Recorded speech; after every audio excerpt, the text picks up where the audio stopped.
हनुमान जी के भक्त अक्सर जानना चाहते हैं कि उन्हें हनुमान जी के दर्शन कहाँ मिल सकते हैं। हनुमान जी प्रभु श्री राम के परम भक्त हैं। पौराणिक कहानियों के अनुसार हनुमान जी केवल बलशाली ही नहीं बल्कि दयालु भी हैं। हनुमान जी इतने दयालु हैं कि अपने शत्रुओं पर भी दया करके उन्हें संकट से निकाल देते हैं। इसका अर्थ यह है कि हनुमान जी केवल एक देवता ही नहीं बल्कि एक योद्धा भी हैं। ज्ञान, बल, पराक्रम के साथ एक योद्धा में दयाभाव का होना ही उसे महान बनाता है। कई पौराणिक कहानियों में इस बात का उल्लेख भी मिलता है कि हनुमान जी कलयुग के संकटों को पार करने में हर उस मनुष्य की सहायता करते हैं जो भी हनुमान जी का स्मरण पूरी श्रद्धा के साथ करता है। बजरंगबली को चिरंजीवी होने का वरदान प्राप्त है, इसलिए माना जाता है कि हनुमान जी कलयुग में भी सशरीर निवास करते हैं। आइए जानते हैं कलयुग में कहाँ रहते हैं पवन पुत्र हनुमान।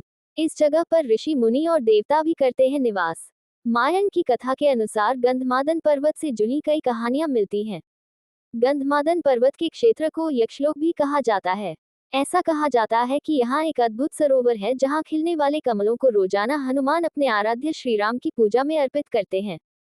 श्रीमद्भागवत में वर्णन मिलता है कि द्वापर युग में भी हनुमान जी गंधमादन पर्वत पर निवास करते थे। इसी क्षेत्र में हनुमान जी भीम से मिले थे। अज्ञातवास के समय हिमवंत पार करके पांडव गंधमादन पर्वत के क्षेत्र में पहुंचे। इसी दौरान एक बार भीम सहस्त्रदल कमल लेने के लिए गंधमादन पर्वत के वन में पहुंच गए थे, जहां पर हनुमान जी ने भीम का अहंकार तोड़ा था। इस पर्वत पर कई ऋषि मुनि, देवता, गंधर्व निवास किया करते थे। कलियुग में हनुमान जी गंधमादन पर्वत पर रहते हैं। श्रीमद्भागवत कथा के अनुसार हनुमान जी त्रेता युग में भी थे और द्वापर युग में भी कई वर्षों तक इस जगह पर विचरण किया करते थे। वहीं कलियुग के आगमन के समय हनुमान जी ने गंधमादन पर्वत पर ही निवास कर लिया। गंधमादन पर्वत हिमालय के कैलाश पर्वत के उत्तर में स्थित है।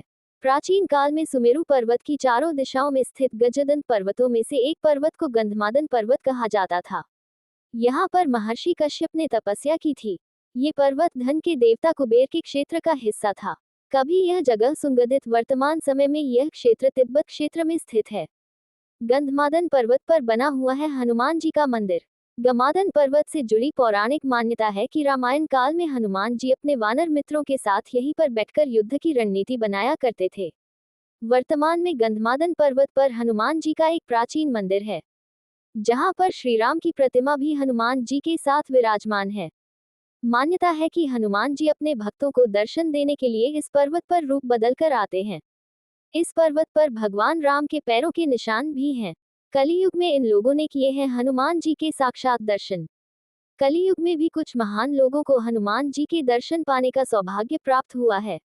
इनमें गोस्वामी तुलसीदास जी, समर्थ रामदास जी, भक्त माधव दास, नीम करोली बाबा, राघवेंद्र स्वामी सहित कई ऐसे लोग हैं जिन्हें हनुमान जी के साक्षात दर्शन हुए हैं।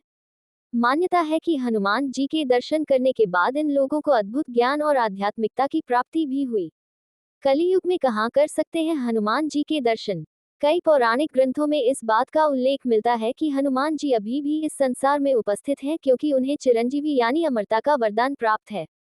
हनुमान जी आज भी उस जगह पर जरूर आते हैं जहाँ पर रामकथा की जाती है। जहाँ भी प्रभु श्री राम की स्तुति की जाती है, वहाँ हनुमान जी किसी न किसी रूप में अपने भक्तों को दर्शन देने पहुंच जाते हैं। हनुमान जी की कृपा पाने के लिए प्रभु श्री राम का स्मरण करें।